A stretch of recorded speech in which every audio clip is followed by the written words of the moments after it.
Fala pessoal, sejam muito bem-vindos a mais um episódio do Conexão Quero Truck, o podcast da plataforma Quero Truck, a plataforma especializada, pensada e planejada para você comprar melhor e vender muito mais. Você sabe que pode acessar a plataforma Quero Truck pelo www.querotruck.com.br ou baixar nossos aplicativos aí nas plataformas de aplicativo, né? Android, iOS. Ainda consegue acessar a gente por todas as redes sociais, Instagram, Facebook, LinkedIn, Twitter, YouTube, Deezer, Spotify, enfim, você deve estar ouvindo a gente por uma dessas, né? A que for mais confortável para você. Bom, e toda semana, como você já sabe, sexta-feira ao meio-dia, um episódio novo do Conexão Quero Truck para você, trazendo sempre um convidado diferente, um convidado especial, especializado em algum assunto que vai agregar no seu dia a dia ou no seu conhecimento, enfim, para acompanhar você onde você estiver, no escritório, em casa, na estrada. E hoje a gente vai falar de um assunto que é bastante abrangente. Aliás, isso aí vai dar assunto para uns 2, 3, 4, 5 episódios de podcast. A gente vai começar a conversar sobre o transporte rodoviário de alto volume, de larga escala, de um dos segmentos que é um dos principais do Brasil, na mineração. Tenho certeza, já tive aqui fazendo episódios aqui com Tinelão, por exemplo, gravou com a gente, que é um carreteiro que está lá no minério também. Tenho certeza que na nossa audiência de hoje tem muito caçambeiro ouvindo, muita gente envolvida no minério também, que vai curtir muito aí as dicas dele que tá aqui comigo hoje, que cuida disso há algum tempo, já trabalha nesse ramo há algum tempo, conhece um pouquinho dessa técnica, desse mercado, que é o mercado da mineração, que é Cláudio Menezes, meu querido amigo, tudo bem com você? Boa tarde, Melodia. Seja muito bem-vindo e muito obrigado pelo seu tempo, viu? Eu que agradeço essa oportunidade da gente falar sobre um assunto que muitas vezes é percebido de forma distorcida, às vezes, pela sociedade, né? Com certeza, não. E a gente sabe que tem todos os assuntos têm vários lados, várias óticas, né? Perfeito. E o objetivo do Quero Truck é exatamente esse, conectar os vários pontos de vista em torno de um mesmo objeto para enxergar ele de uma forma mais completa, cada vez mais completa. Perfeito. E eu sei o difícil que foi de casar uma agenda aqui, então eu tô te agradecendo por isso, porque eu sei que é complicado, tua agenda é sempre muito corrida e esse tempinho aqui vale ouro pra gente, tá? Não, prazer estar aqui. É isso aí. Bom, vou começar te perguntando o seguinte, como é que você, ou melhor, como não, né? Você enxerga de forma positiva a forma como o Brasil hoje, em geral, tá? Aí, obviamente, o minério como um segmento que abraça uma boa fatia do mercado de movimentação, né? Uhum. Mas, no geral, você enxerga o escoamento rodoviário brasileiro hoje como suficiente, como qualitativamente falando, como suficiente para a necessidade dele, para a demanda dele? Você sabe, né? Eu tive a oportunidade de trabalhar em outros países também, né? Minha carreira desenvolvi tanto em países muito desenvolvidos em vários aspectos, como a Austrália, como os Estados Unidos, e países não tão desenvolvidos na África, por exemplo, né? Infelizmente, né, a gente poderia estar mais perto do modelo australiano, né, onde as mineradoras contam com uma estrutura ferroviária conectada às minas, aos portos, de uma coisa bem planejada, de uma coisa bem organizada, né? É muito diferente, né? É muito diferente, a ponto de, por exemplo, você ter na região onde se concentra o minério de ferro na Austrália, né, que é o extremo noroeste da Austrália, você tem 5 mineradoras grandes e somente 3 ferrovias. Caramba. Ou seja, eles criaram, a partir de um certo momento, as primeiras, essas tradicionais, australianas e inglesas, que foram botando suas ferrovias e, num determinado momento, o governo falou, opa, alto lá, nós não vamos ficar gastando dinheiro, mesmo que privado, se você tem dinheiro sobrando, dá aqui para o governo que nós vamos fazer algum outro projeto, mas vocês dão um jeito de se entenderem aí e maximizar a utilização desse patrimônio, que é um recurso, apesar, repito, de ter sido com fundo privado, mas que afeta a sociedade como um todo. Sem dúvida. Né? Então, reza-se a lenda, né, que chamaram os presidentes das empresas, trancaram numa sala, puseram uma pilha de pizza delivery do lado e falaram, vocês só saem daqui quando organizarem, quando combinarem uma solução harmoniosa e que atenda a todo mundo. E assim foi feito. Logicamente, foram construídos pequenos trechos para fazer algumas interconexões, né? Então, você vê um exemplo desse, de um país que planejou sua atividade mineral, né? E o exemplo é comum também no mercado, no agronegócio, que é outro grande movimentador, né, de commodity, aqui no Brasil, rodoviário também, e que você vê, por exemplo, as regiões todas onde tem a planície costeira toda do nordeste da Austrália, que é onde, por exemplo, se produz a cana-de-açúcar, né, tem uma ferrovia que corta ela de norte a sul.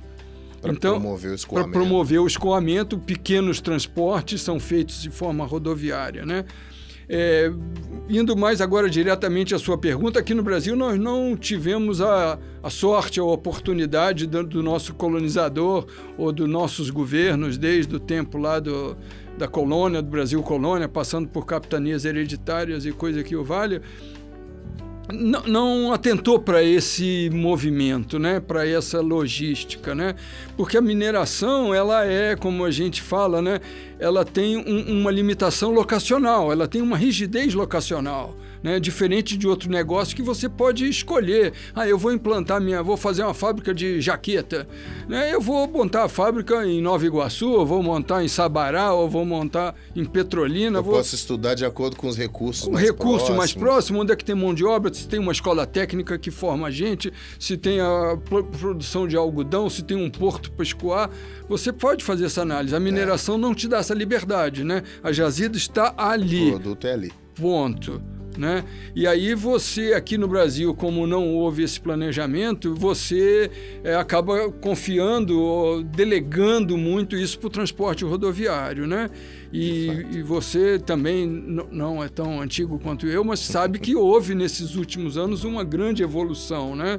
Desde tecnicamente, né, da potência, a capacidade de tração dos caminhões mudou nesses últimos 20, 30 anos de forma absurda, né? Exponencialmente. Então, quer dizer, considerando o cenário que a gente tem hoje, com todas essas deficiências, vamos chamar aqui de históricas, né, a gente vê uma eficiência hoje no transporte, fisicamente falando, né, em termos de custo, em termos desse impacto de combustível, né, nossas estradas ainda têm algo a desejar aí em muitos casos, mas você vê uma otimização disso daí pela própria necessidade dos sistemas ficarem eficientes, né? Com certeza.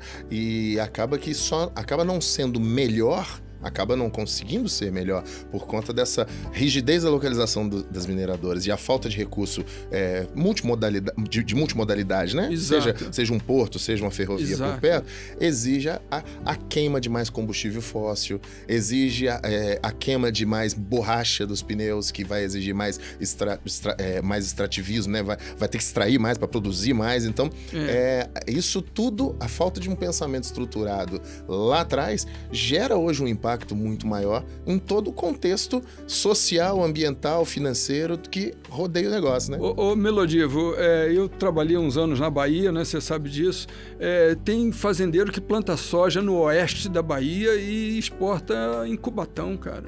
Nossa. Quer dizer, você fala isso dependendo do ambiente que você fala, os caras dizem, esse cara tá exagerando, tá mentindo, não é possível, né? E pior que é possível. É possível, né, cara? Possível. E, quer dizer, eu faço o paralelo com o agronegócio porque são duas commodities que têm esse lado em comum, né? Dependem muito hoje do transporte rodoviário. Para escoar seu produto final. E que são, quer a gente goste ou não, quem carrega o piano do nosso produto interno bruto de uma forma muito significativa. Sem dúvida. Não, e acho interessante até para né, nós estamos falando aqui, mas para que os nossos ouvintes, né, os nossos espectadores, né, porque são ouvintes e tele também, porque o nosso podcast ele passa tanto em áudio quanto em vídeo em algumas plataformas, e as pessoas podem não tá te vendo também aqui, podem estar só ouvindo, mas para entenderem o contexto de que você sabe o que está dizendo, né, é um pouquinho de experiência aí. Queria que você dividisse comigo. Você já falou da Austrália, né, você já falou aí da África,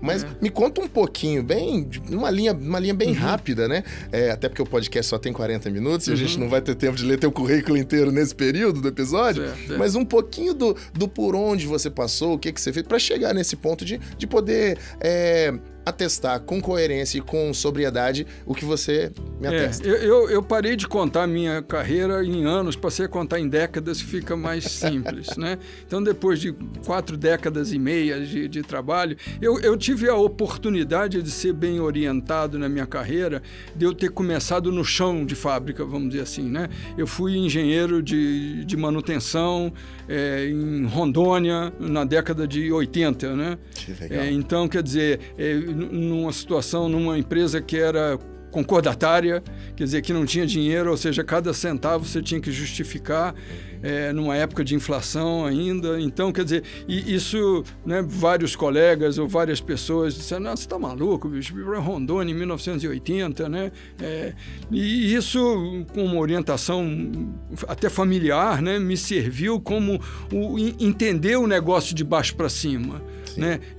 Eu não comecei sendo gerente de nada, chefe de ninguém. Foi literalmente, como dizia esse meu primo, dizer, comece não como engenheiro mecânico, mas como mecânico engenheiro, que você vai entender melhor qual é a dificuldade do negócio lá embaixo, né?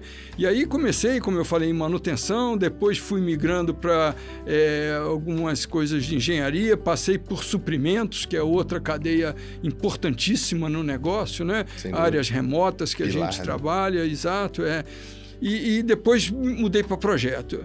Então, foi assim, né? Eu peguei os principais pontos, né, da base lá de baixo. Então, quando eu comecei a fazer projeto e comecei a ver o negócio de forma mais estratégica, né, o dinheiro envolvido, o capital, os valores. Então, acho que a experiência de base lá de baixo me ajudou muito. E aí eu acabei mudando para a área gerencial, né? Fui diretor de várias empresas, fui diretor-presidente de empresa.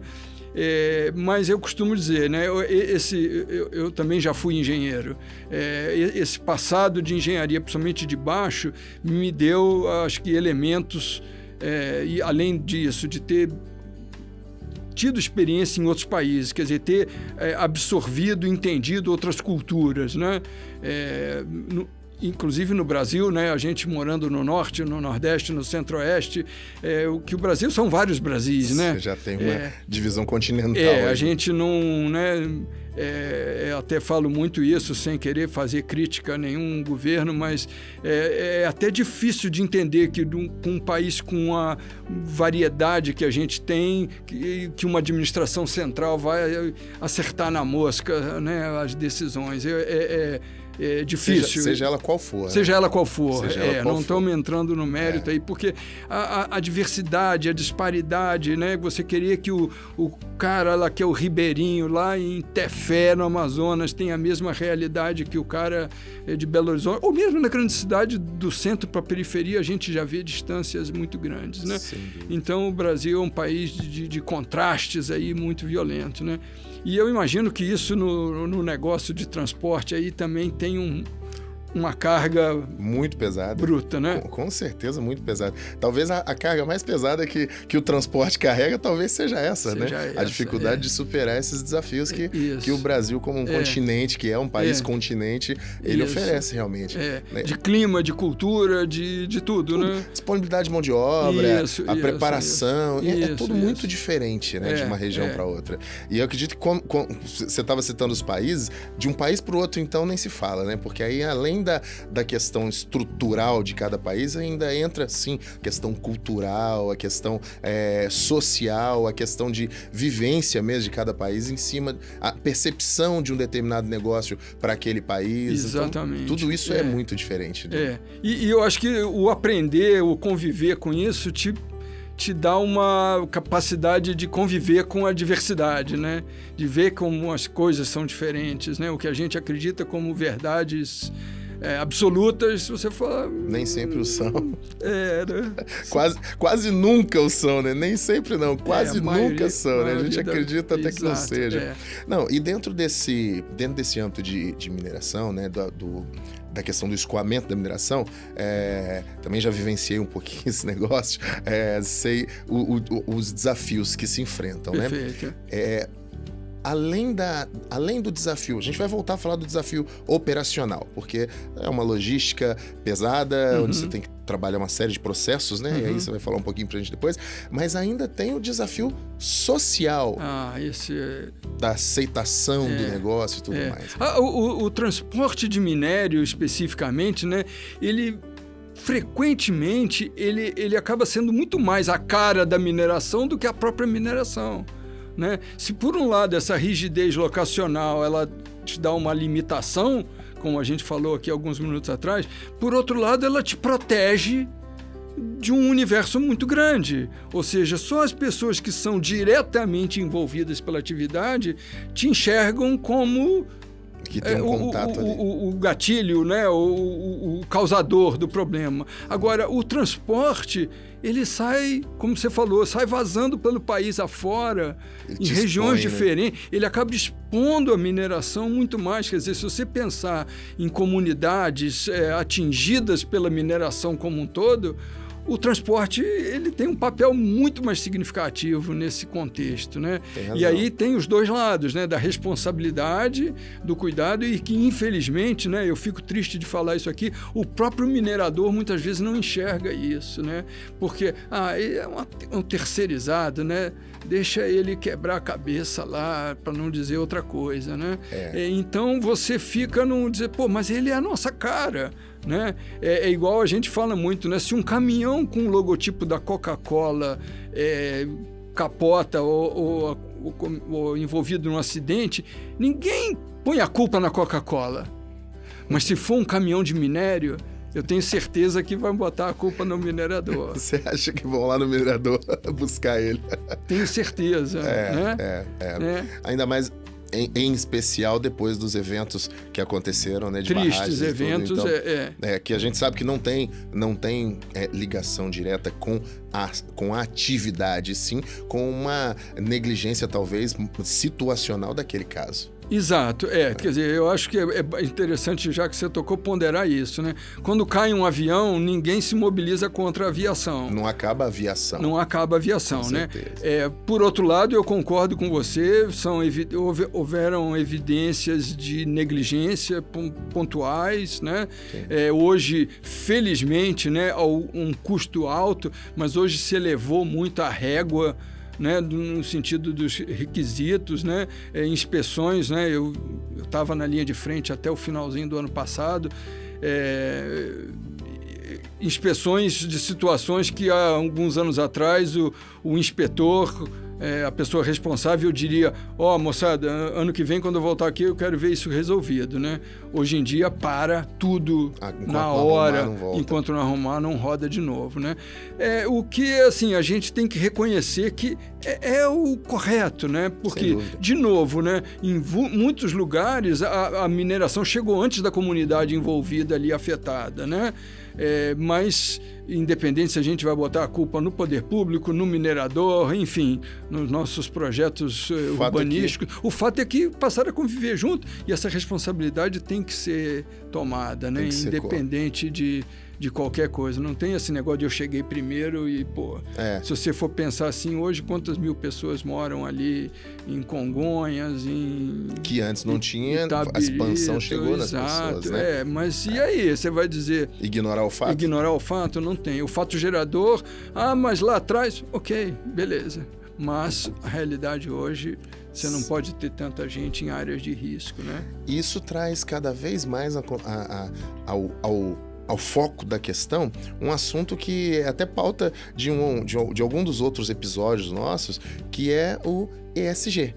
Porque isso traz uma consciência ambiental, uma consciência social totalmente intrínseca nesse negócio hoje, né?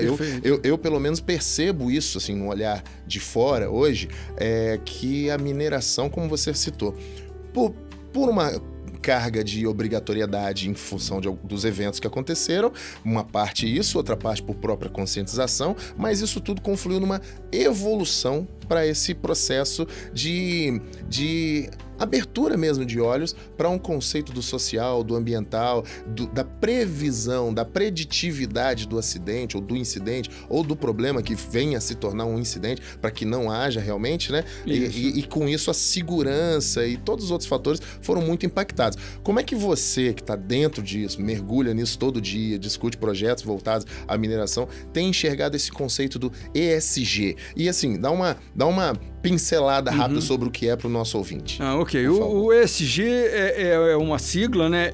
ESG é de environmental, né? Que é meio ambiente, S de social e G de governança, né?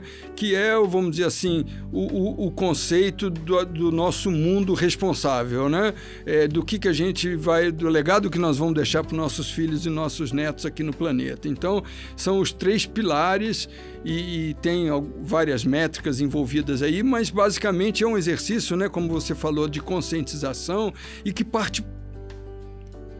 tem que ser originado em todos os níveis, desde o legislador, do poder público, para o empresário, para o operador do caminhão, para a comunidade, né? Porque nós já vivemos histórias desse tipo, você conhece bem, né? Do próprio legislador te liberar uma atividade mineradora e você passar com seus caminhões numa zona que é um dos IPTUs mais caros da cidade, na porta do maior shopping da cidade.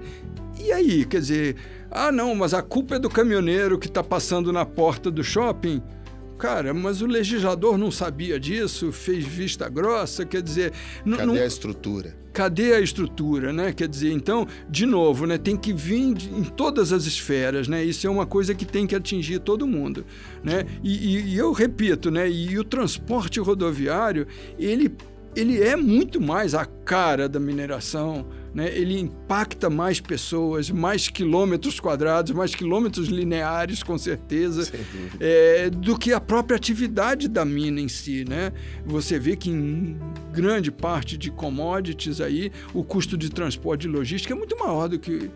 Né? É ruim falar isso da mineradora, mas cavar o buraco é a parte mais barata do negócio. Pelo menos a mais simples, né?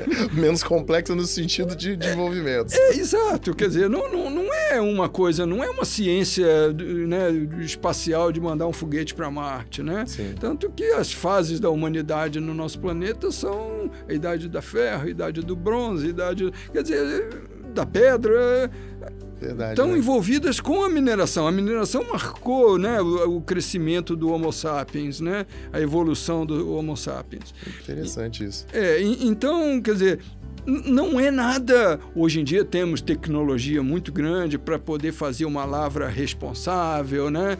Para não desperdiçar, já que você vai causar um impacto, não desperdiçar, não deixar recurso para trás, maximizar esse resultado pelo bem comum, técnicas de reabilitação de áreas já mineradas. Então, está tendo uma evolução já muito grande nisso daí, né? Hoje, por exemplo, focando no ED, meio ambiente, né?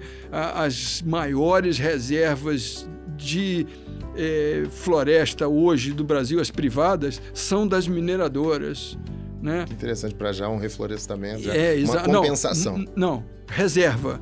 Reserva. Reserva, não é compensação. Não é reflorestamento. Reserva. Reserva, ok. Na Austrália, e eu mantenho contato lá, né? Tenho filhos morando lá, até estive lá agora esse ano, nasceu uma netinha minha lá. Legal. E então tem uma campanha, vamos dizer assim, hoje que diz o seguinte: tem mais área licenciada na Austrália para estacionamento do que para mineração. Então você diz, vamos acabar com a mineração. Então vai todo mundo andar de bicicleta? Se todo mundo topar andar de bicicleta, com certeza vai diminuir o impacto da mineração, né? Mas a gente perde essa proporção, né? E esse é um ponto que eu queria pegar esse gancho, que você estava falando há pouco tempo atrás agora, sobre a evolução, né? A evolução do Homo sapiens foi marcada pelos períodos aí. Aí agora você falou sobre topar, dar um passo atrás, aí talvez isso desacelere. Mas a gente está vendo, né, qualquer um enxerga claramente que a humanidade está indo totalmente a todo vapor para o futuro, para a modernização cada vez maior de tudo, para o aumento da tecnologia em tudo, para a robotização, enfim. A gente está partindo para aquela cena de filme que a gente via lá em 1980, falando do robozinho, do carro voador. Praticamente tudo já se tornou realidade, né? Exato. Nosso dia a dia, a gente já chegou no filme de ficção dos anos 80. Né? Dos anos 80, 90, nós já estamos aqui. Isso é diretamente contraditório ao pleito, digamos assim, geral de redução da atividade minerária, da exploração minerária. Porque para sustentar tudo isso, haja vista várias crises que a gente já teve aí no mercado, de falta de componente eletrônico, de uma série de materiais, é contraditório. Existe no meio minerário, existe algum plano, existe alguma... Como é que é a percepção dessa... Uma ponta que quer produzir cada vez mais e uma outra ponta que quer que vocês, no ramo minerário, explorem cada vez menos. Como é que fica isso? É interessante essa sua pergunta. E ela começa a ter uma resposta na medida que algumas commodities que foram grandes vedetes passaram a ser vilões e hoje voltam a ser vedetes de novo desse processo, né? Então, como eu falei, a gente hoje está vivendo esse boom do carro elétrico, né? O carro elétrico é uma realidade, vários países, você sabe, já estabeleceram até data limite para não fabricar, não circular no centro da cidade e alguns até para não fabricar mais carro. Mas de que é feita a bateria do carro elétrico? Lítio, níquel, cobalto, né? Você vai botar ponto de abastecimento para os carros elétricos, você vai precisar de cobre, de alumínio para fazer essas instalações. Você vê há uns anos atrás, 2 anos atrás, há 3 anos talvez, quando a França começou nesse processo, que os caras fizeram um plano brilhante, inclusive, se você tiver a oportunidade de ler, de eletrificação do país para implantar o carro elétrico até 2030, depois adiaram para 2050. A quantidade de cobre que eles iam necessitar, somente a França, tá? Não tem disponível no mundo. Teriam que abrir mais não sei quantas minas de cobre para poder suprir. Só a França, né? Só a França. E aí eles disseram, ok, vamos então começar a juntar dinheiro para fazer esse negócio. De quem que a gente vai cobrar? Do combustível de petróleo. Foram aquelas revoluções lá que tiveram lá dos camisa verde, não sei o que, a França parou durante acho que uma semana de greve, quebra-quebra e tudo mais. Então, não tem solução mágica, né, Melodiva? Então, você tem que ver o seguinte, nós vamos eletrificar? Vamos, mas como? Nós temos aqui no Brasil, por exemplo, né, que é uma pergunta que eu sempre faço, um sucesso absoluto no nosso programa de etanol, cara. Que hoje você tem literalmente 100% da nossa frota híbrido. Por que nós não gastamos a mesma vontade política e a mesma tecnologia para o biodiesel, cara? Eu não consigo achar essa resposta em lugar nenhum, cara. Põe no Google para ver se o Google entra no ChatGPT e vê se ele te dá essa resposta, porque não dá, cara. Então são questões, né, que você vem dizer, não, ok, vamos produzir mais lítio para a bateria ser mais eficiente, né? Vamos fazer agora o paralelo, né, da agricultura, que eu gosto muito. Dizer, não, vamos mudar agora, está sendo discutido, até tive num congresso semana passada, da remineralização dos solos, né? Em vez de você lavrar você ter uma mina de uma rocha com fosfato, fazer uma planta química que envolve um processo caro, muita energia, muito dano ambiental para produzir um fertilizante muito potente que vai alimentar uma planta que foi geneticamente modificada para ter uma raiz que só absorva aquilo ali e que lide com os agrotóxicos que a gente criou. Aí você diz, vamos voltar um pouquinho para trás?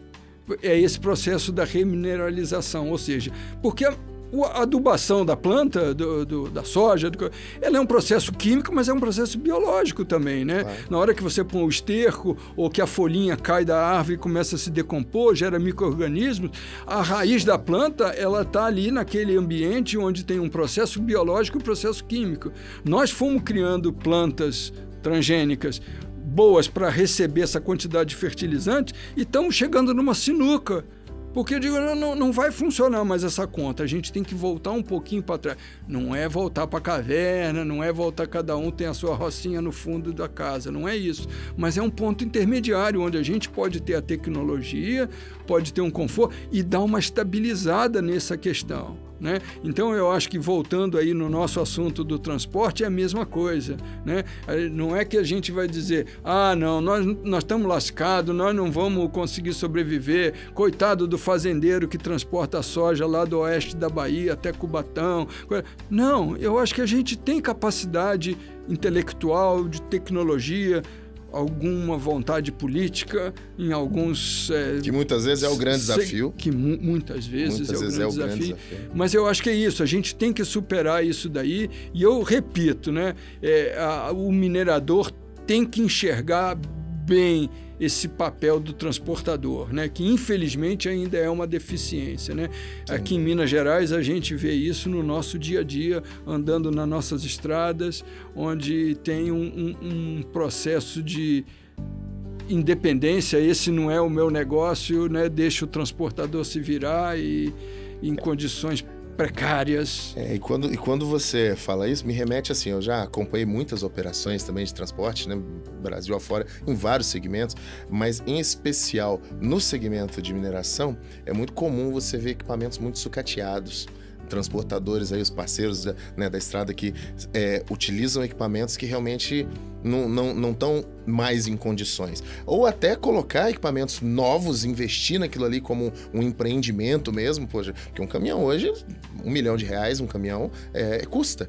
E o cara coloca aquilo ali para ter um bom equipamento, já em 2, 3 anos o equipamento está sucateado também por conta do uso severo, por conta da má estrutura das estradas de acesso, né? As estradas primárias ali nas circunferências das minerações. Exato. Então, toda essa estrutura faz com que o segmento, e aí, parafraseando você, a cara da mineração, que é o transporte, acaba sendo a cara da mineração, porque ele sai da mina e passa na frente da casa de muitas outras pessoas, ele seja talvez mal visto, talvez um segmento que efetivamente é depreciado, porque, só caminhão velho. Não, pelo contrário. Eu tenho certeza que os transportadores gostariam de ter ali uma frota bacana, gostariam de ter ali um equipamento mais novo, gostariam de ter ali um equipamento com condição de cuidar, mas aí entra o que você falou, a conscientização do embarcador, muitas vezes também, ou do contratante do transporte ali, muitas vezes, de dar não somente oportunidade de carregar, mas condições de um bom carregamento. Perfeito. E na hora que ele entender que esse caminhão passando lá pela casa da Dona Maria, do seu Joaquim, é um cartão de visita dele, minerador, e não do transportador, a gente muda isso. Porque a mineração vem num processo de mudança, já melhorou muito. Eu trabalhei numa empresa no norte, onde, quando eu era gerente de manutenção lá, que eu comecei nessa área, né, eu resolvi pintar o chão da oficina de branco. Ah, que legal. Eles quase me mandaram embora. Porque não, mineração é uma coisa suja, é uma coisa... Eu digo, não, isso é um paradigma que você tem que não é verdade. Né? E foi uma briga, veio o diretor, veio todo mundo, eu pintei um box e o mecânico, não, mas a gente vai gastar muito tempo limpando. Eu digo, é só não sujar. Não precisa gastar tempo limpando, cara. Você na sua casa, você tem um chão sujo de óleo, cara. Você talvez não lembre, mas eu, quando era garoto, posto de gasolina no Rio, cara, que é a minha cidade natal, a minha mãe, por exemplo, tinha nojo de saltar do carro em posto de gasolina na Zona Sul, cara. Eram imundos os postos de gasolina. Você deve conhecer ainda alguns. Hoje, você vai no Rio de Janeiro, se o posto estiver sujo, o cara quebra. Porque ninguém para, cara. O cara quer parar, saltar, ir numa lojinha de conveniência, comprar um não sei o quê. Quer dizer, o chão é pintura epóxi, cara. Quer dizer, por que a gente tem que andar com caminhão sujo? Passou no barro na época de chuva. Cara, um lava-jato expresso daquele ali, hoje em dia, que quase não gasta água porque você tem a reciclagem dele, cara, Não tem porquê, cara. E aí, lavar o pneu do caminhão quando sai da mina para não entrar na BR, jogando lama no para-brisa dos outros, cara. Pequenas atividades, né? Exato. Pequenas ações. E aí é que eu falo, essa consciência vem do poder público, da polícia rodoviária, da fiscalização, do minerador, do caminhoneiro, de todo mundo. Quer dizer, nós todos temos que comprar essa briga e dizer, não, isso é inaceitável, cara. Não tem que andar sujo, não tem que ser um serviço de terceira qualidade, soltando parafuso pelos caminhos, caindo coisa. De forma alguma. Você lembra, a gente participou junto de um processo de questão de lonar caminhão, quer dizer, cara... Sim. Tudo faz muita diferença. Muita diferença. Existem muitos cases de sucesso, já, né? Participamos já de alguns deles, mas que é exatamente isso, a somatória de atividades, a somatória de ações forma uma estratégia de sucesso, né? Uma estratégia de sucesso. E essa conscientização também financeira ao redor desse negócio, porque é um negócio que realmente movimenta uma grande quantia de dinheiro, gera um PIB forte, mas que precisa também, em algum momento, ser conscientizado e direcionado um pouco para estruturação. Realmente, estruturação, eu não diria nem máxima, mas a estruturação básica, porque muitas operações, elas hoje, claro que você tem aí as grandes operadoras no Brasil, grandes empresas que trabalham sim de forma muito consciente, que tem toda a estruturação, que tem essa consciência de que o transportador é o cartão de visita. Existem várias que já atuam dessa forma. A gente vê caminhões que parece que saiu da concessionária. Claramente é possível verificar. Mas como infelizmente existe uma pulverização muito grande também, né? Porque você tem vários nichos de outros mineradores por aí, você encontra também gente que não tem essa conscientização e acaba gerando essa percepção. E aí, voltando no ponto do ESG, quer dizer, na hora que essa conscientização vem lá do fundo de pensão que investe, que é acionista da mineração e que obriga isso, aí então isso começa a percolar por todos os níveis. Então, as pessoas podem, muitas vezes, a gente vê muita crítica, que esse negócio de ESG é um discurso vazio, mas não é não. Não vai acontecer da noite para o dia, não tem dúvida, mas é isso. Às vezes o fundo de pensão lá dos Estados Unidos, do Canadá, e que investe, que tem aí, sei lá, 1, 2, 3% de uma grande mineradora e chega na reunião de conselho de acionistas lá, levanta o dedinho e fala: o que o senhor está fazendo? Vira para o presidente da empresa: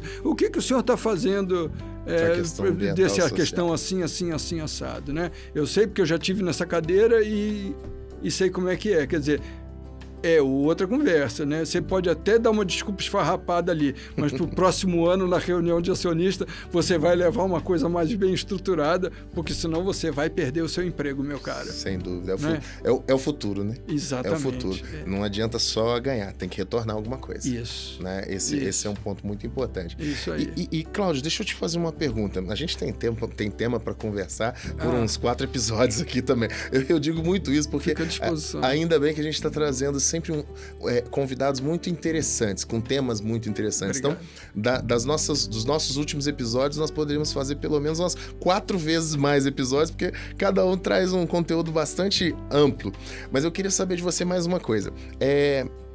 A gente falou sobre algumas dificuldades, ok?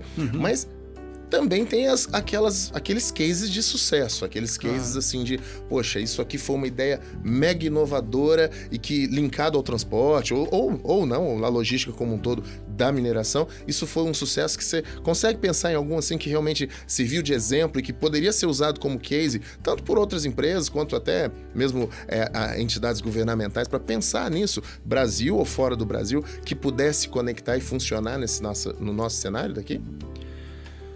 Olha, claro que é meio que uma sinuca, porque o benchmark, eu também, até para te deixar mais tranquilo quanto a isso, o benchmark é uma ferramenta de 2 gumes, né? Às vezes a gente olha para fora e fala: que legal aquilo, queria aquilo funcionando aqui. Mas nem sempre o que funciona lá vai funcionar aqui, né? Eu não consigo, sei lá, plantar cana-de-açúcar no Rio Grande do Sul. Né? É muito bacana eu ir lá estudar como é que se planta cana-de-açúcar, vou fazer tudo bonitinho, planto ali em Porto Alegre. Pernambuco dá certo, em Porto Alegre não deu. Aí eu planto, não vai dar certo, porque tem toda uma situação. Isso. Então o benchmark, ele tem que ser muito bem feito, mas ele tem que ser ponderado também. Então quando eu te pergunto isso, não que necessariamente, talvez não haja algo que possa ser feito aqui, porque os cenários são muito diferentes. Mas queria entender, na sua visão, se você enxerga um ponto específico que a gente já pudesse dar aquele passinho a mais. Eu acho que o fundamento, né, é aquela teoria da melhoria contínua, né? Sim. Quer dizer, né, nós já vivemos isso juntos, né, em outras oportunidades. É muito difícil, com o grau de tecnologia, ou com o grau de avanço que a gente já teve em várias áreas, você dizer, não, vai ter uma coisa revolucionária, como foi, sei lá, a invenção da eletricidade, indo mais para trás, a pólvora, mais para trás ainda, a invenção da roda. Quer dizer, eu acho que é difícil, né? Hoje, a inteligência artificial está querendo ocupar esse espaço, né? E aí você vai dizer, não, nós vamos migrar, talvez, para o caminhão autônomo, né? Hoje a gente já tem mineradoras, já tem minas que trabalham com 100% o caminhão, o transporte autônomo. Quer dizer, toda vez que você tem repetitividade da atividade, o robô, para falar português claro, ele fica eficiente, né? Você não pode ter diversidade, você não pode ter que ter o ponto de decisão. De raciocínio, da escolha, né? Quer dizer, porque está chovendo eu devo ir pela esquerda ou pela direita? Não tem essa opção. Né? Que o motorista tem poder de decisão que ainda nós não chegamos. Há quem diga que nós vamos chegar lá, mas ainda não chegamos. Então, eu acho que a inteligência artificial hoje está colocando isso, se posicionando, né? Como foi, né? Como eu falei, o computador algumas décadas atrás, antes a eletricidade, o trem, não sei o quê. A questão é que hoje a gente também tem um certo paradigma para quebrar, né? Porque a pessoa diz, mas vai ter caminhão autônomo e o motorista de caminhão vai perder o emprego?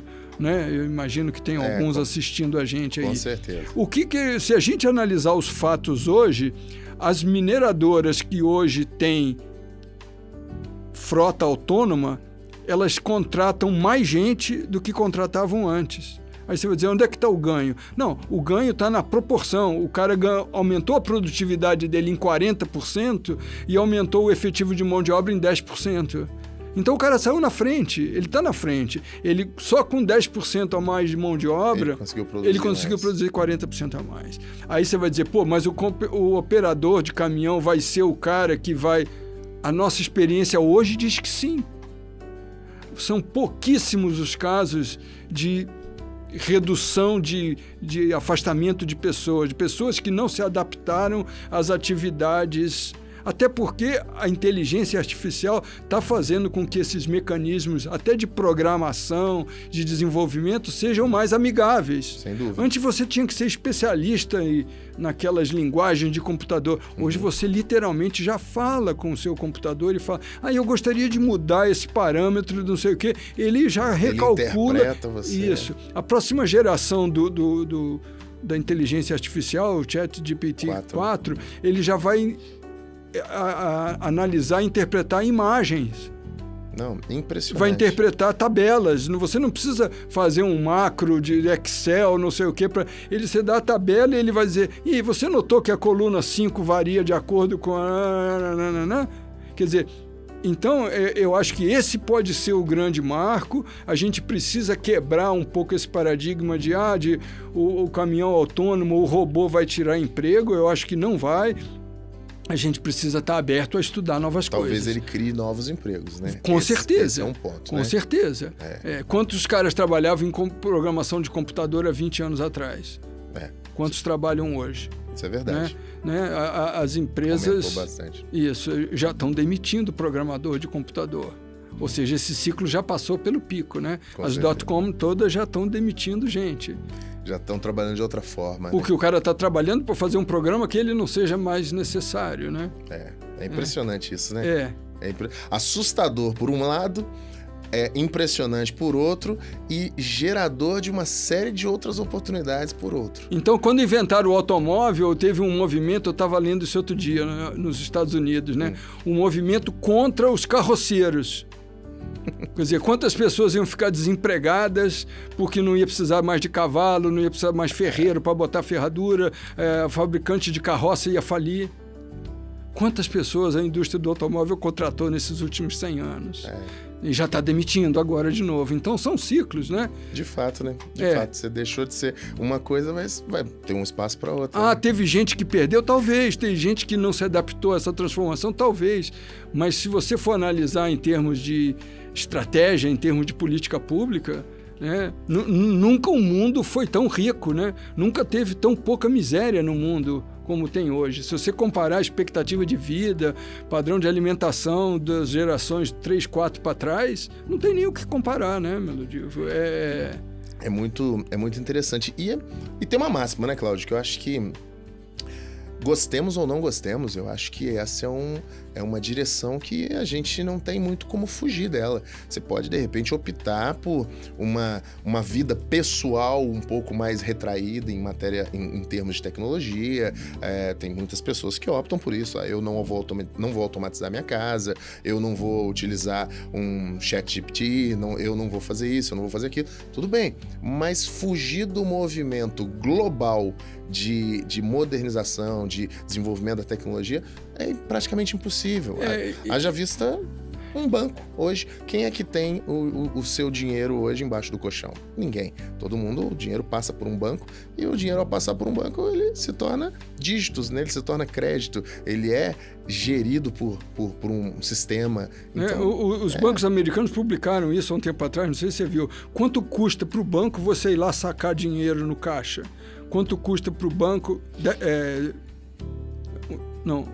$10. Quanto custa você sacar na ATM? $1. Quanto custa você fazer um equivalente ao Pix nosso? 10 centavos. Então... É impressionante, né? Não dá para comparar, né? Voltando ao caso que eu gostei muito esses dias que eu estudei e participei do congresso, esse da remineralização, né? Aí você diz, pô, mas não vou mandar para trás? Como andar para trás? Você tem jazidas gigantescas de fósforo, de rocha fosfatada no Brasil e no mundo. O Brasil importa fertilizantes, né? É uma vergonha, né? O maior produtor de grãos do mundo importa fertilizantes. Alguém planejou mal esse troço, mas enfim... E aí você vê o cara dizendo, pô, mas é o fim do fertilizante. Não, você tem reservas de fósforo tão grande, rocha fosfatada, que não tem o teor para você usar numa indústria, mas para você fazer esse processo de moer e selecionar e aplicar direto na terra e fazer e tal. Ah, mas isso vai demorar? Não vai ser da noite para o dia que você vai conseguir fazer, mas vai fazer. Ah, mas isso você vai gerar... Você está querendo dizer que nós temos que voltar para a agricultura orgânica? Não é necessariamente, mas você vê que a alface da agricultura remineralizada, que tem o ciclo biológico, ela tem 30%, 40% mais vitamina C que a alface industrializada. Vai no mercado e vê quanto custa o produto orgânico, se ele não é bem mais caro que o normal. Tem valor. Tem valor, cara. Então, quer dizer... Ninguém está jogando fora nada, ninguém está andando para trás. Nós estamos adaptando, como você falou, né? O caminho é esse. Nós vamos só adaptar a maneira de fazer. Vamos usar a inteligência artificial para botar o caminhão autônomo? Vamos. Pô, o motorista vai perder o emprego? Cara, a grande maioria vai ter oportunidade para se adaptar, fazer uma atividade, como foi a transformação do carroceiro no início do século XX, que virou o operário metalúrgico da indústria do Henry Ford lá, cara. É verdade. Quer dizer, então, nós temos que olhar com a perspectiva histórica desse troço. O processo evolutivo não para, né? Isso é verdade. O processo evolutivo não para. Cabe a nós nos adequarmos a eles, né? Isso. Assim, não tem muito como fugir. E pelo menos eu acho que a gente já quebrou a cara em várias dessas transformações para hoje ter um pouquinho mais do lado humanístico aí, de não deixar a coisa talvez ser tão agressiva, né? Tão vil, tão... Sim, sem dúvida, tão fria, tão né? fria, isso. Já existe uma humanização por trás, ou pelo menos uma preocupação com a parte humana da coisa toda, né? Já foi bem mais frio em relação a isso no passado. Eu vi, outro dia eu estava lendo o cara falando daquele piloto americano que pousou um Boeing, um Airbus no Rio, lá em Nova York e tal, Sully. Né? Capitão Sully. E aí ele, numa hora, no depoimento, ele fala, vem cá, vocês estão querendo procurar uma falha humana? Aí, então, que tal vocês fazerem um processo humano, um processo humanizado para identificar a falha humana? Porque o processo não é humanizado, né? Ele é técnico. Técnico, né? Então, ele é bom para achar falhas técnicas, não é bom para achar falhas humanas, né? Ô, Cláudio, como eu te falei, eu queria ficar conversando com você aqui o dia todo, mais uns 2 dias pela frente, pra gente gerar aqui, depois fatiar e fazer uma temporada inteira só de Cláudio Menezes aqui, conversando sobre tendências, porque você vê que a gente começou falando de mineração, fomos pra ESG, depois a gente foi pra tecnologia, a gente pro agronegócio. Agronegócio, a gente tem inteligência artificial. Tem papo pra bater longe, mas não dá, hoje não dá, você vai voltar uma hora dessa. Mas pra quem quiser, né, pra quem de repente quiser conhecer um pouco mais o trabalho do Cláudio ou tirar alguma dúvida do que foi dito aqui ou do que não foi dito, de repente quer entrar em contato, quer entender com você, às vezes uma pessoa que está planejando aí, né, abrir um negócio voltado a algum dos assuntos que a gente discutiu aqui, tem como entrar em contato com você? Como é que faz? Tem sim, obrigado, Melodiva. Nós temos, né, como eu falei, eu saí da linha de frente de mineração no final do ano passado, né, hoje tenho uma consultoria junto com mais 2 grandes amigos, alguns você até conhece, e a gente está trabalhando nisso, e um dos focos que nós estamos atuando é exatamente esse, né, de auxiliar, quase que ser um tutor dos novos entrantes, né? Porque hoje, até pelo processo legislativo que mudou no Brasil, das empresas grandes não conseguirem mais ser detentoras de áreas por muito tempo sem fazer nada, né? Isso foi uma mudança no governo do presidente Temer, e isso agora, então, deu oportunidade para muita gente abrir seus negócios de mineração e que não precisa ser grandes, né?